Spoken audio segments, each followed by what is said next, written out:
নমস্কার, কেমন আছেন আপনারা? আশা করি প্রত্যেকেই ভালো আছেন। আমি সম্রাট চক্রবর্তী আবারও হাজির। আমরা কী নিয়ে কথা বলছি? আমরা শনির ট্রানজিট নিয়ে কথা বলছি। তার কারণ শনি অলরেডি এবার কোথায় মীন রাশিতে প্রবেশ করে যাবে। 2.5 বছর ধরে সে মীন রাশিতে থাকবে। আমাদের কোন দিক থেকে আমাদেরকে সতর্ক থাকতে হবে, আমাদের কোন দিক থেকে আমাদেরকে প্রফিটটা তুলে আনতে হবে, আমরা সেই জিনিসটা একটা পুরোটাই খোলসা করে বোঝার চেষ্টা করব। যদিও আমরা কিন্তু প্রাথমিকভাবে আমরা কিন্তু একটা শনি নিয়ে আমরা একটা আলোচনা করেছি। মেষ এবং বৃষর আগে কিন্তু আমাদের একটা শনি নিয়ে আলোচনা আছে। দেখবেন শনির 7.5 মারক প্রভাব, এই আলোচনাটা আমি করেছি। আপনারা এই প্রোগ্রামটা চেক আউট করতে পারেন। আমরা আজকে আলোচনা করব মিথুন রাশি নিয়ে। তার কারণ মিথুন রাশি উদ্গ্রীব হয়ে বসে রয়েছে। মিথুন রাশি থেকে যদি আপনি দেখেন তাহলে আপনি দেখতে পাবেন যে শনির যে ঘরটি, আমরা দুটো ঘর পাচ্ছি, একটি মকর আর একটি কুম্ভ। তার মানে বোঝা যাচ্ছে মিথুন থেকে আপনার শনি হচ্ছে অষ্টমপতি, মিথুন থেকে আপনার শনি হচ্ছে নবমপতি। আমরা সাধারণত আপনারা যখন জিজ্ঞেস করেন দাদা আমি কত সঞ্চয় করব, দাদা আমি কত টাকা রোজগার করব, আমার জীবনে কত অ্যাসেট হবে, আমার জীবনে আমার ব্যাংক ব্যালেন্স কত হবে, আমি জীবনে কত ল্যাভিশ লাইফ লিড করতে পারবো, আমি জীবনে কত আরাম পাবো, সবটাই আমাদেরকে দেখেন, সবটাই আমাদের দেখেন হচ্ছে অষ্টম ভাব। সেই অষ্টম ভাবের কারক গ্রহকে আপনার মিথুন রাশি যদি হয়ে থাকে তাহলে সে শনি। সে কতদিন বসে থাকবে মীন রাশিতে? 2.5 বছর বসে থাকবে। তার মানে 8 গিয়ে কোথায় বসবে? 8 গিয়ে বসবে আপনার দশম ভাবে। রাশি সাপেক্ষে দশমকে কানেক্ট করছেন আপনার অষ্টম আর আপনার নবম। তার মানে আপনার কর্মভাবকে কানেক্ট করছে। মিথুন রাশির সাপেক্ষে শনি কোথায় যাচ্ছে? কর্মভাবে। এবার মজার বিষয় কোথায়? শনি কোন নক্ষত্রে আপনাদেরকে আমি বুঝিয়েছি। শনি প্রথমে ঢুকবেন পূর্ব ভাদ্রপদ নক্ষত্রে, তারপরে থাকবেন উত্তর ভাদ্রপদ নক্ষত্রে, তারপরে রেবতী নক্ষত্র যেটা মীন রাশির লাস্ট নক্ষত্র, সেই নক্ষত্রের উপর দিয়ে পাস করতে করতে সে চলে যাবে। 2.5 বছর ধরে তার এই 3টে নক্ষত্র সে পাস করবে। এবার আপনার যদি মিথুন রাশি হয় তাহলে আপনার মধ্যে প্রশ্ন আসবে যে দাদা আমাদের মিথুন রাশির ক্ষেত্রে কী কী হবে। দেখুন মিথুন রাশিতে কটি নক্ষত্র আছে? আপনার রাশিতে 3টি নক্ষত্র আছে। কি কি? আপনার একটি মৃগশিরা নক্ষত্র, একটি আদ্রা নক্ষত্র, একটি পুনর্বসু নক্ষত্র। মৃগশিরা কাকে ডিনোট করছে? মৃগশিরা মঙ্গলের নক্ষত্রকে ডিনোট করছে। আপনার যদি আদ্রা নক্ষত্রে জন্ম হয় তার মানে বুঝতে হবে আপনার রাহুর নক্ষত্রে জন্ম হয়েছে। আপনার যদি পুনর্বসু নক্ষত্রে জন্ম হয় তার মানে বুঝতে হবে আপনার বৃহস্পতির নক্ষত্রে আপনার জন্ম হয়েছে। এই পুনর্বসুকে আপনি কোথায় পাবেন? এই পুনর্বসুকে আপনি পাচ্ছেন বেশিরভাগটা পাচ্ছেন হচ্ছে মিথুন রাশিতে, আর সব থেকে কম ভাগটা আপনি কিন্তু কর্কট রাশিতে পাচ্ছেন। এবার আপনাদের যদি কর্কট রাশির পুনর্বসু যদি দেখতে হয় তাহলে মিথুন রাশির পুনর্বসুটা দেখে নিলে আপনাদের কর্কট রাশির পুনর্বসুর ফলটা আপনারা কিন্তু জেনে যেতে পারবেন, কারণ একই ফল সে কিন্তু প্রদান করবে। এবার যেটা বিষয়, সেটা কি বিষয়? সেটা হচ্ছে যে শনি কোথায় যাচ্ছে। শনি কোন কোন নক্ষত্র পাস করবে? এই 3টে নক্ষত্র পাস করবে। তাহলে আপনাদের রাশিতে কটা নক্ষত্র আমরা পেলাম? আমরা 3টে নক্ষত্র পেলাম, মৃগশিরা, আদ্রা, পুনর্বসু। তার মানে আপনার যদি মৃগশিরা হয়, দেখুন মৃগশিরা নক্ষত্র সাপেক্ষে, তার মানে আপনার যদি মৃগশিরা হয় তার মানে মৃগশিরা, আদ্রা, পুনর্বসু, আমাকে এখানে কি দাঁড়িয়ে যেতে হবে। তার কারণ শনি কোথায়? শনি হচ্ছে পূর্ব ভাদ্রপদ নক্ষত্র, যেটি বৃহস্পতির আরেকটি নক্ষত্র। তার মানে পূর্ব ভাদ্রপদ নক্ষত্রে শনি প্রবেশ করছে মীন রাশিতে। তার মানে আপনাকে বুঝতে হবে শনি বৃহস্পতির নক্ষত্রের উপর দাঁড়িয়ে এবার আপনাকে ফল প্রদান করবে। তাহলে আপনার যদি মৃগশিরা নক্ষত্র হয় তাহলে পুনর্বসু নক্ষত্র আপনার কোন নক্ষত্র হবে? উত্তর ভাদ্রপদ নক্ষত্র আপনার কোন নক্ষত্র হবে? রেবতী নক্ষত্র আপনার কোন নক্ষত্র হবে? আপনাকে সেটা জেনে নিতে হবে। তাহলে আপনি যদি মৃগশিরা ধরেন তাহলে মৃগশিরা, আদ্রা, পুনর্বসু, তাহলে পুনর্বসু মানে বৃহস্পতির নক্ষত্র, আমাকে এখানে দাঁড়িয়ে যেতে হবে। তার কারণ শনি বৃহস্পতির নক্ষত্র থেকে আপনাকে ফল দিচ্ছে। তাহলে এবার আমরা কি গুনবো? আবারও গুনবো মৃগশিরা, আদ্রা, পুনর্বসু। তার মানে পুনর্বসু হচ্ছে বৃহস্পতির নক্ষত্র। মৃগশিরা যদি জন্ম হয়, আদ্রা হচ্ছে সম্পদ আর পুনর্বসু হচ্ছে বিপদ। তার মানে বুঝতে হবে মৃগশিরার ক্ষেত্রে শনি কিন্তু বিপদে ট্রানজিট করবে সর্বপ্রথম। তারপরে কোথায় যাবে? তারপরে বিপদ থেকে সে খেমে যাবে, উত্তর ভাদ্রপদ নক্ষত্র। তারপরে সে কোথায় যাবে? তারপরে সে প্রত্যরিতে যাবে। তার মানে এইভাবে মৃগশিরা নক্ষত্র 2.5 বছর ধরে 3টে ফেজ পাবে। এই 3টে ফেজের মধ্যে মৃগশিরা নক্ষত্র কখন ভালো পাচ্ছে? যখন শুধুমাত্র শুধুমাত্র উত্তর ভাদ্রপদ নক্ষত্র কানেক্ট করবে, অর্থাৎ যখন খেম কারক তারাকে কানেক্ট করবে, সেই মুহূর্তে আপনাদের জনকল্যাণমূলক কাজ, অর্থাৎ খেম মানে আমরা যা যা কাজকর্ম করছি সেগুলো একটা কল্যাণমূলক জায়গায় আসবে। অর্থাৎ আমি একটা বীজ পুঁতেছি কিন্তু তার মধ্যে থেকে যে গাছ বেরোবে, সেখান থেকে ফল, এই ফলটা পাওয়ার সময় হচ্ছে যখন প্ল্যানেট একটি শুভ তারায় গিয়ে কানেক্ট করবে। আপনার যদি মিথুন রাশি হয়ে থাকে, আপনার যদি মৃগশিরা হয়ে থাকে, তাহলে আপনার আমি ট্রান্সফরমেশনটা দিয়ে দিলাম। এবার যদি আপনার আদ্রা নক্ষত্র হয়, দেখুন রাহুর নক্ষত্র, তাহলে আদ্রা নক্ষত্র যদি হয় তাহলে আদ্রা আর তারপরে পুনর্বসু, তার মানে জন্ম আর সম্পদ। দেখুন আদ্রার ক্ষেত্রে কতটা সুন্দর একটা জার্নি শুরু হচ্ছে। আদ্রা শুরু করবে কি সম্পদ থেকে, তার মানে শনি কোথায় বসে রয়েছে, শনি বসে রয়েছে বৃহস্পতির নক্ষত্রে। মানে আপনার যদি রাহুর নক্ষত্র হয় আপনার পরের নক্ষত্রটাই বৃহস্পতির নক্ষত্র, তার মানে আপনার যদি জন্ম নক্ষত্র রাহু হয় আপনার সম্পদে কে, আপনার সম্পদ হচ্ছে, আপনার সম্পদ হয়ে গেল বৃহস্পতির নক্ষত্র। এবার শনি কোথায়, শনি তার মানে আপনার পূর্ব ভাদ্রপদ নক্ষত্র থেকে ফল দেবে, তার মানে আপনাকে সম্পদশালী করবে। এরপরে সে কোথায় যাবে, উত্তর ভাদ্রপদ নক্ষত্র, জন্ম সম্পদ বিপদে চলে গেল। তারপরে সে কোথায় যাবে, রেবতী, তাহলে জন্ম সম্পদ বিপদ, আবার সে খেমে চলে গেল। তার মানে দেখুন রাহুর নক্ষত্রের জাতক এবং জাতিকারা টু সাম এক্সটেন্ট একটা জায়গা কিন্তু বাজিমাত করবে, তার কারণ তারা এই যে আড়াই বছরের মধ্যে, এই আড়াই বছরের মধ্যে শনি কিন্তু দুটো তারা ভালো পেয়ে যাচ্ছে। কি কি তারা ভালো পেয়ে যাচ্ছে, একটা হলো জন্ম সম্পদ পেয়ে গেল আর একটা খেম পেয়ে গেল। শুধু মাঝখানে যখন বিপদের উপর দিয়ে যাবে তখন কিন্তু মিথুন রাশিকে একটু সাবধানতা অবলম্বন করতে হবে। কেন, তার মানে বিপদ যখন এখন আমার এবার আপনার অষ্টমপতি বিপদে বসে যাচ্ছে, আপনার নবমপতি বিপদে বসে যাচ্ছে, এবার আপনার নবমপতি অষ্টমপতি খেমে বসে যাচ্ছে, তার মানে তার ফলগুলো কি হবে। এবার ধরুন আপনার বৃহস্পতির নক্ষত্র, তাহলে বৃহস্পতির নক্ষত্রেই শনি বসে রয়েছে, তার মানে এখন আপনার জন্ম নক্ষত্রে শনি বসে রয়েছে। আপনার যদি পুনর্বসু নক্ষত্র হয়, পূর্ব ভাদ্রপদও হচ্ছে আপনার বৃহস্পতির নক্ষত্র, পুনর্বসু বৃহস্পতির নক্ষত্র, বিশাখাও বৃহস্পতির নক্ষত্র, তার মানে শনি তো বৃহস্পতির নক্ষত্র থেকে ফল দেবে। তার মানে আপনার যদি পুনর্বসু নক্ষত্রে জন্ম হয় তার মানে শনি এই মুহূর্তে আপনার জন্ম নক্ষত্রে গিয়ে কানেক্ট করে বসে রইল। এরপরে শনি উত্তর ভাদ্রপদ নক্ষত্রে যাবে, অর্থাৎ আপনার সম্পদে চলে যাবে। তার মানে আপনি এখন জন্মে পেলেন, তার মানে এখন আপনার এখন একটা নিউট্রাল, একটা নিরপেক্ষ একটা জায়গা যাবে। খুব বেশি ভালো কাজও হবে না, আবার খুব বেশি খারাপ কাজও হবে না। এখন আমাদের যখন প্ল্যানেট যখন জন্ম নক্ষত্রে আসে তখন আমাদের চেষ্টা অনেক বেশি করে করতে হয়। যখনই আমরা চেষ্টা বেশি করে করব তখন তার থেকে আমরা অনেক বেশি উদ্বৃত্ত বা অনেক বেশি প্রফিট আমরা কিন্তু খুঁজে বার করব। তার মানে দেখুন কি হলো, বৃহস্পতি নক্ষত্রের ক্ষেত্রে জন্ম নক্ষত্র গেল, তারপরে সম্পদ তার মানে বেনিফিট দিল, তারপরে বিপদ তখন সে আপনাকে ড্যামেজ দেবে। তার মানে আমরা মিথুন রাশির ক্ষেত্র থেকে আমরা যেটা দেখতে পেলাম যে শুধুমাত্র রাহুর নক্ষত্র আর বৃহস্পতির নক্ষত্র অনেকটা বেটারমেন্ট থাকবে যতটা না মৃগশিরা নক্ষত্র পাবে। তার মানে মঙ্গলের নক্ষত্রকে এই শনির ট্রানজিটটা একটু সাফার করতে হবে যদি আপনি মিথুন রাশির জাতক বা জাতিকা হয়ে থাকেন। এবার দেখে নিতে হবে, এবার বুঝে নিতে হবে, কি জিনিসটা বুঝবো। দেখুন শনি আপনার অষ্টম, শনি আপনার যখন নবম, তার মানে এবার এরা কোন কোন তারা আপনার পাস করবে আমরা দেখলাম। এরা আপনার জন্ম সম্পদ বিপদ, যখনই এরা এই সমস্ত জায়গা অর্থাৎ প্ল্যানেট যখন জন্মে আসবে তখন আপনার মধ্যে একটা ব্রেক লাগাবে, আপনার জীবনের মধ্যে আপনার গতিতে একটা ব্রেক লাগাবে। কেন ব্রেক লাগাবে, তার মানে আপনাকে আবার নতুন করে ভাবতে বলা হচ্ছে। শনির মতো প্ল্যানেট সেই আড়াই বছর একটা জায়গায় একটা রাশিতে বসে থাকে, তার মানে বুঝতে হবে এ অনেক লেট, এ অনেক স্থির, এ অনেক মন্থর গতি সম্পন্ন একটা প্ল্যানেট। তার মানে বুঝতে হবে সে যখনই আপনার বিপদে আসছে বা আপনার জন্মে আসছে বা আপনার খেমে আসছে, যেখানেই আসুক না কেন, বা আপনার সম্পদে আসছে যেখানেই আসুক না কেন, আপনাদেরকে শুরুটা কিন্তু আপনাকে একটু দাঁড়িয়ে করতে হবে, খুব ধীরে ধীরে করতে হবে। দেখুন সম্পদে আসছে মানে আমি খুব লাফালাফি করবো, তাড়াতাড়ি সব কিছু করে নেবো না।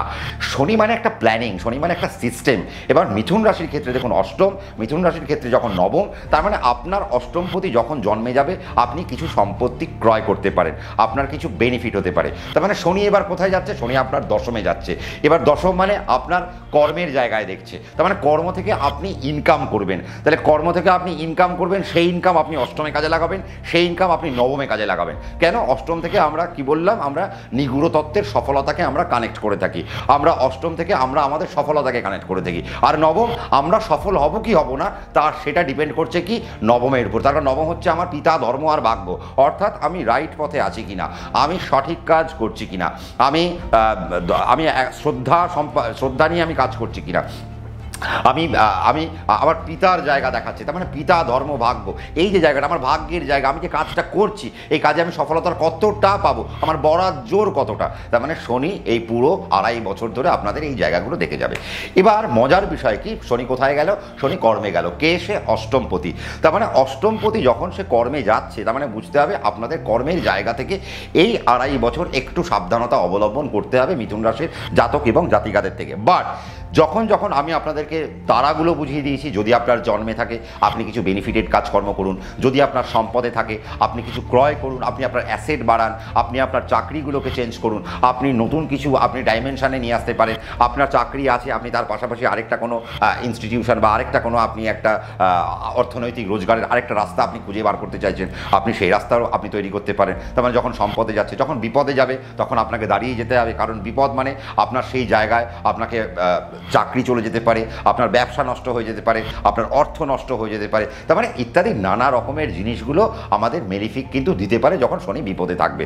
তার মানে আপনাদেরকে কি বোঝাতে হচ্ছে, আমাদেরকে যেটা বুঝবো যে মিথুন রাশির সাপেক্ষে এবার আমরা একটা প্রাইমারি জিনিস বুঝবো, সেটা কি কোন কোন জায়গা থেকে আমাকে সাবধানে থাকতে হবে। কর্মের জায়গা থেকে আমাকে সাবধানে থাকতে হবে, আমাকে আমার বাবার হেলথ নিয়ে আমাকে আমার সাবধানে থাকতে হবে। তার কারণ অষ্টমপতি যখন সে দশমে যাচ্ছে এবং সে যখন বিপদ তারা যখন ক্রস করবে তখন সে কিন্তু বাবার উপর কিছু সমস্যা, বাবার শরীর স্বাস্থ্যের উপর সমস্যা, বাবার অর্থের উপর সমস্যা ইত্যাদি সমস্যাগুলো দিতে দিতে যাবে। এবং যখন শনি বিপদে থাকবে তার মানে আপনার কর্ম বিপদে থাকবে, আপনি কর্ম থেকে যে অর্থ রোজগার করছেন সেই অর্থ যদি কোথাও ইনভেস্ট করেন সেই জায়গা বিপদে চলে যেতে পারে, হেলথের জায়গা বিপদে চলে যেতে পারে, আপনার জীবনে এখন কোর্ট কেস আসতে পারে। তার মানে মিথুন রাশির ক্ষেত্রে কিন্তু এই জায়গাগুলো সাবধানতা অবলম্বন করতে হবে। কখন? যখন শনি আপনার বিপদ বা শনি আপনার জন্মকে কানেক্ট করছে, তার মানে এই জায়গাটা আপনাদেরকে বুঝে নিতে হবে। আর শনি যখন আপনার সম্পদে কানেক্ট করছে তখন আপনাদের মন খুলে এগিয়ে যেতে হবে, মন খুলে কাজ করতে হবে। যত রকমের ডেকোরেশন আছে বা আপনার মাথায় যে যে প্ল্যানিংগুলো রয়েছে, যখন শনি সম্পদ তারায় যাবে আপনার রাশি সাপেক্ষে, মিথুন রাশি সাপেক্ষে, তখন আপনি সেই ডিজাইনিংগুলো বা সেই প্ল্যানিংগুলো এক্সিকিউট করার চেষ্টা করুন। যদি চেষ্টা করতে পারেন তাহলে আপনি মোটা বেনিফিট পাবেন। দেখুন শনি দশমে যাচ্ছে, তার মানে শনি একটা অ্যাডমিনিস্ট্রেটিভ কোয়ালিটি তোলে। তার মানে মিথুন রাশির জাতক এবং জাতিকারা যদি 2.5 বছর কনসেন্ট্রেট করে অ্যাডমিনিস্ট্রেটিভ ডিপার্টমেন্টে কোনো চাকরি বাকরি পাবো তাহলে তারা পেতে পারেন, কোনো সমস্যার কিছু নেই। আপনারা যদি বাড়ি থেকে দূরে চলে যেতে চান, তার কারণে অষ্টমপতি নবমপতি বা দশমে এসছে, সে কোথায় দৃষ্টি দেবে? চতুর্থে দৃষ্টি দেবে। তার মানে আপনি যদি বাড়ি থেকে দূরে চলে যেতে পারেন তাহলে আপনার জন্য এখন একটা বেটারমেন্টের একটা জায়গা তুলবে, বা শনি এখন বাড়ি থেকে দূরে নিয়ে যাওয়ার একটা প্রপোর্শন কিন্তু তৈরি করবে। সেই দিক থেকে বলাই বাহুল্য যে একটা ভালো একটা জায়গা কিন্তু আপনাদের আসছে। শেয়ার মার্কেট এখন একটা দারুণ একটা জায়গা মিথুন রাশির জাতক এবং জাতিকাদের জন্য। শেয়ার মার্কেটে অনবদ্যভাবে আপনারা কিন্তু ইনভেস্ট করতে পারেন, কিন্তু দেখে নেবেন আমি আপনাদের থেকে তারা শিখিয়ে দিয়েছি। যদি ভালো তারায় থাকে মন খুলে ইনভেস্ট করুন, যদি খারাপ তারায় শনি বসে থাকে তাহলে আপনি লং টার্ম বা সুইংয়ে আপনি ইনভেস্ট করতে আরম্ভ করুন, দেখবেন সেখান থেকে আপনার প্রফিটগুলো বের করতে আরম্ভ করতে পারবেন। শনি যে সময় আপনার সম্পদে আছে সে সময় আপনি লোন নিন, শনি যে সময় সম্পদে আছে সে সময় বাড়ি কিনুন, শনি যে সময় আপনার সম্পদে আছে সে সময় আপনি যা ইচ্ছা তাই করুন। কিন্তু যখন সে জন্ম আর বিপদে থাকবে তখন কোনো রকম ডেভেলপমেন্টের কাজগুলো আপনি করবেন না। আপনার প্ল্যান হচ্ছে আপনি এই সময় চাকরি শিফট করবেন, একটু দাঁড়িয়ে যান, শনিকে নক্ষত্র চেঞ্জ করতে দিন, তারপরে চাকরি শিফট করুন। এগুলো নানা রকমের অনেক প্ল্যানিং রয়েছে। দেখুন একটা প্ল্যানেট যখন একটা ভাব থেকে আরেকটা ভাবে চলে যাচ্ছে, সেই ভাবের সে ফলটা কিন্তু সে ওইভাবে নিয়ে গিয়ে বসে পড়ছে। তার মানে এতদিন শনি আপনার নবমে ছিল, সে 8-এর ফল নবম থেকে তুলছিল, 9-এর ফল 9 থেকে তুলছিল, এবার 8 আর 9 গিয়ে 10-এ বসেছে, তার মানে 8-এর ফল 9-এর ফল 10 থেকে আসবে। তার মানে এই জিনিসগুলো আমাদেরকে বুঝতে হবে। আমি জীবনে কি ম্যানেজমেন্ট করব, আমার জীবনে আমার যে চিত্রটা তৈরি করবো সেটা কীরকম চিত্র হবে, অর্থাৎ এখনকার চিত্র আমার কী হবে, এখন প্ল্যানেট যেখানে বসে রয়েছে এই 2.5 বছরের এই 2.5 বছরের আমার পন্থা কী হবে, কোন ট্রিকি ওয়েতে আমি 2.5 বছর বাঁচবো, যে ট্রিকি ওয়েতে যদি 2.5 বছর বাঁচা যায়, যেখান থেকে আমি ভালো ফাইন্যান্স নিয়ে আসবো, যেখান থেকে আমি উন্নতি নিয়ে আসবো, এডুকেশনের উন্নতি নিয়ে আসবো, সন্তানের উন্নতি নিয়ে আসবো, বৈষয়িক উন্নতি নিয়ে আসবো, আধ্যাত্মিক উন্নতি নিয়ে আসবো, ইত্যাদি বিভিন্ন উন্নতিগুলো আমাদেরকে নিয়ে আসতে হয়। কিন্তু তার জন্য সঠিক একটা সময় থাকে। আপনারা অনেকে বলেন যে দাদা আপনি প্রচণ্ড নেগেটিভ বলেন, আমার মনে হয় কোথাও না কোথাও আপনারা মনে হয়, জানি না, দেখুন আমি খুবই কম শিক্ষিত, আমার ভাষা হয়তো কম, আমি হয়তো বাংলাটা ভালো করে বলতেও পারি না, আপনারা হয়তো ভালো করে বাংলাটা নাও বুঝতে পারেন, কিন্তু বিষয়টা হচ্ছে আপনারা মনে হয় পুরো প্রোগ্রাম দেখেন না। তার কারণ আমি নেগেটিভটা বলি, অর্থাৎ তার কারণ আপনাকে দাঁড় করানোর জন্য। আপনার নেগেটিভ হলে আমার কি, আমার তো কিছু না, আপনার টাকা লস হলে আমার কি এসে যায়, আমার তো কিছু এসে যায় না। কিন্তু আমার কথা হচ্ছে যে আমরা যখন এই অনুষ্ঠানটা করছি, আপনারা যখন অনুষ্ঠানটা দেখছেন, আপনার টাকাটা নষ্ট হবে কেন? তার কারণ আমার এখান থেকে বলার একটাই অর্থ যে আপনারা ঠান্ডা মাথায় আগে অনুষ্ঠানটা দেখুন, বুঝুন, শিখুন, আগে বোঝার চেষ্টা করুন। আগে তো বুঝতে হবে বিষয়কে। যদি আমি না বুঝি যদি আমি চিল্লামেল্লি করি তাহলে তো মুশকিল। আজকে যদি আপনাকে বলা হয় শনি, আপনারা শনি 7.5 নিয়ে অনেকেই ভাবছেন, তা আপনাকে যদি বলা হয় শনি সম্পদ তারায় গেলে আপনার কী কী ফল দেবে, আপনি তো বলতে পারবেন না। শনি বিপদে গেলে আপনার কী কী ফল দেবে সেটা তো আপনি বলতে পারবেন না। আপনার অষ্টমপতি যখন বিপদে যাচ্ছে, আপনার অ্যাসেট ইন ডেঞ্জার, আপনার অষ্টমপতি যখন বিপদে যাচ্ছে, তার মানে আপনার কোর্ট কেস আপনার জন্য তৈরি হচ্ছে, আপনার ল কমপ্লিকেশন আপনার জন্য তৈরি হচ্ছে। আপনার অষ্টমপতি যখন, আপনার নবমপতি যখন আপনার বিপদে যাচ্ছে, তার মানে আপনার বাবার হেলথ নষ্ট হতে পারে, আপনার বাবার ফাইন্যান্স নষ্ট হতে পারে। এবং আপনি যদি কর্মের দ্বারা যে অর্থ রোজগার করেছেন, সেই অর্থ যেখানে ইনভেস্ট করলেন সেই জায়গায় যদি জটিলতা চলে আসে, সেখান থেকে আপনার মান সম্মানহানি, কোর্ট কেস, মানে হয়রানি ইত্যাদি নানা রকমের সমস্যা। আমাদের কথার কি? আচ্ছা, জ্যোতিষ কি বলে? জ্যোতিষ বলে কখন আপনি দৌড়বেন আর কখন আপনি দাঁড়াবেন। আমি নেগেটিভগুলো কেন বলি? তার কারণ এখন আপনার দাঁড়ানোর সময় কি না, আপনি আমার নেগেটিভ শুনে আপনি দাঁড়িয়ে যাবেন, আর আমি যদি পজিটিভ বলি তাহলে আপনি দৌড়তে আরম্ভ করবেন। তাহলে এটাই হচ্ছে আমার মূল মুগ্ধা কথা। অর্থাৎ আপনারা যারা যারা ভাবছেন, যারা যারা, দেখুন কমেন্ট সেকশন খোলা রয়েছে, যা খুশি কমেন্ট আপনারা করতেই পারেন, এ নিয়ে কোনো সমস্যা নেই। কিন্তু আমার যারা যারা ভালো শ্রোতা, যারা যারা ভালো বক্তা, তাদের একটু ডিস্ট্র্যাকশন হয়, তাদের সমস্যা হয়। যারা যারা ভালো শ্রোতা, যারা যারা ভালো দর্শক, যারা শিখতে চাইছে, তাদের ক্ষেত্রে খুব অসুবিধা হয়। আর দেখুন, আপনার যদি মনে হয় 7.5 আলোচনা শুনবেন, তাহলে আমার আশেপাশে প্রচুর দেখুন জ্যোতিষী আছে, তারা 7.5 নিয়ে আপনাকে বুঝিয়ে দেবে কী কী 7.5। কিন্তু দেখুন, আমরা যারা ভালোভাবে অ্যাস্ট্রোলজিটা করার চেষ্টা করি, আমরা দেখুন এখনও অ্যাস্ট্রোলজি পুরোটা শিখতে পারিনি। আমার এই একটা জন্মে আমি অ্যাস্ট্রোলজি শিখতে পারবো কি না আমার সন্দেহ রয়েছে। যারা যারা বলেন, যারা শিখে ফেলেছেন, আমার তাদেরকে প্রণাম, তাদেরকে আমি করজোড়ে প্রণাম করি। তারা সত্যি ভীষণ ভালো মানুষ, তাদেরকে ভগবান সাথ দিয়েছেন, তারা জ্যোতিষটা শিখে ফেলেছেন। আমরা এখনও এক জন্মে জ্যোতিষটা শিখতে পারিনি। এই যে আপনাদেরকে বলছি না, এখানেও মনে হচ্ছে যেন আরও কত রকম ডেভেলপমেন্ট, মনে হচ্ছে যেন 2 ঘন্টা ধরে মিথুন রাশিকে নিয়ে আলোচনা করি, আপনাদেরকে গুছিয়ে বোঝাই, কিন্তু সেটা তো সম্ভব নয়। আপনার পক্ষে 2 ঘন্টা এই প্রোগ্রাম দেখা সম্ভব নয়। কাজেই আমার কথা হচ্ছে, শনির 7.5, একটা শনির মতো প্ল্যানেট, বৃহস্পতির মতো প্ল্যানেট, রাহুর মতো প্ল্যানেট, কেতুর মতো প্ল্যানেট, সবাই এটা ট্রানজিট করবে। এরা এক একটা নক্ষত্রের উপর দিয়ে যাবে। আমাদের নবতারা চক্র, সান্নারী চক্র, এগুলোকে ডিজাইন করা হয়েছে কেন? তার কারণ সান্নারী চক্রে কখন বিনাশ নক্ষত্রে যাচ্ছে, কখন সাংঘাতিক নক্ষত্রে যাচ্ছে, কখন মানস নক্ষত্রে যাচ্ছে, কখন সমুদয় নক্ষত্রে যাচ্ছে, কখন জন্ম নক্ষত্রে যাচ্ছে, কখন কর্ম নক্ষত্রে যাচ্ছে। এটা কি আপনি জানেন? এই যে 6টা চক্র, এই 6টা চক্রকে আপনি জানেন না? আপনার নক্ষত্রের উপর দিয়ে কখন আপনার সাংঘাতিক নক্ষত্রের উপর দিয়ে আপনার শনি পাস করে যাচ্ছে, আর আপনি ভাবছেন এই সময় আমি ডেভেলপমেন্ট করব। আপনি সেই ডেভেলপমেন্ট করতে গেলেন তো করতে, কিন্তু গিয়ে আপনি পুরো লেজে গোবরে হয়ে গেলেন, আপনি একটা পাঁকে পড়ে গেলেন, যে পাঁক থেকে বেরোতে গিয়ে আপনার আরও 20 লক্ষ টাকা বেরিয়ে গেল। তার মানে বোঝাতে পারলাম, তার মানে এই সমস্ত প্ল্যানেটকে নিয়ে ছেলে খেলা করা নয় না, তারাগুলো ভীষণ ইম্পর্টেন্ট। দেখুন, আমিও আপনাদেরকে বলতে পারি শনি 7.5 আসছে, আপনার বাবা খারাপ হবে, আপনার ছেলের খারাপ হবে না। শনি 7.5 নয়, শনি ট্রানজিট করছে। শনি 7.5 বলে কিছুই হয় না। শনি যখন ট্রানজিট করে মীন রাশিতে, আজকে কুম্ভ রাশি থেকে সে যখন মীন রাশিতে ট্রানজিট করবে, তার মানে সে বৃষ রাশিকেও ফল দেবে, মেষ রাশিকেও ফল দেবে, মীন রাশিকেও ফল দেবে, কুম্ভ রাশিকেও ফল দেবে, মকর রাশিকেও ফল দেবে, বৃশ্চিককেও ফল দেবে, তুলাকেও ফল দেবে, সবার ক্ষেত্রেই সে ফল দেবে। কিন্তু কী ফল দেবে? প্রশ্নটা তো সেটাই না, কী ফল দেবে? যেমন আজকে আমরা আলোচনা করলাম মিথুন মানে অষ্টম মানে আপনার নিগুড় তত্ত্ব, আপনার সফলতা, আপনার অ্যাসেট, তার মানে আপনার সেটা বাড়ছে কিনা, আপনার রোগ, আপনার অসুস্থতা, আপনার দীর্ঘদিনের অসুস্থতা, সবটা নির্ভর করবে এই অষ্টম থেকে। তাহলে এই শনির ট্রানজিটে আপনার এই অষ্টমপতি, এই যে শনি, সে যখন আপনার কর্মভাবে গেল, সে সেখান থেকে কোন কোন তারাগুলো পাস করছে, তাহলে কী কী ফল দেবে, সেটা নিয়ে আপনি আপনার অ্যাস্ট্রোলজারের কাছে বসে যান। এই 2.5 বছরের যে পথ, সেটাকে গুনে ফেলুন। আমি জানি আজকে অনেক কিছু বললাম, আপনারা দুঃখ পাবেন না, আমি কিন্তু আপনাদের কোনো বকাবকি দিইনি। দেখুন, আমি শুধু আমার ভার্সানটা বললাম, আমার মনে হয় যেটা, কারণ আমি আপনাদের কমেন্ট সেকশন পড়ি, আমার কাছে আপনাদের কমেন্ট অত্যন্ত গুরুত্বপূর্ণ। তখন আমি বলি যে আপনারা কমেন্টস করবেন, আমি সেই কমেন্টগুলো পড়বো, আমি পড়ে আপনাদের জন্য ব্লগ তৈরি করব। হ্যাঁ, আমি হয়তো কমেন্ট সেকশনে ডাইরেক্ট কোনো উত্তর দিতে পারি না, আমার উত্তর দেওয়ার অভ্যেস হচ্ছে ব্লগ তৈরি করে। তার মানে আপনারা বোঝেন, কারণ আপনারা অনেকেই বলেছেন দাদা শনি নিয়ে আলোচনা করুন, শনি নিয়ে আলোচনা করুন, শনি নিয়ে আলোচনা শুরু করুন। আজকে দেখুন মিথুন রাশি অবধি আমরা পৌঁছে গেলাম। তার মানে শনি নিয়ে তো আলোচনা করব, কিন্তু কী আলোচনা করব আপনারা বুঝবেন কতটা। এই জন্য 7.5, মাঙ্গলিক, কাল সর্প, এই সমস্তকে দূরে রাখুন। দেখুন, আপনারা জানেন না জ্যোতিষশাস্ত্রটা, আপনারা লেম্যান, আপনারা কয়েকজনের মুখ থেকে শুনেছেন এটা মাঙ্গলিক, এটা 7.5, এটা কাল সর্প। না, তা নয়। এর মধ্যে অনেক তথ্য রয়েছে, এর মধ্যে অনেক গোপন সূত্র রয়েছে। সেই সূত্রগুলো এক এক জনের ক্ষেত্রে এক এক রকম। আপনার লগ্নে মঙ্গল, আমার লগ্নে মঙ্গল, আরেকজনের লগ্নে মঙ্গল, 3টে লগ্নে মঙ্গল 3 রকমের ফল দেবে। এই বিষয়গুলোকে কিন্তু বুঝতে হবে।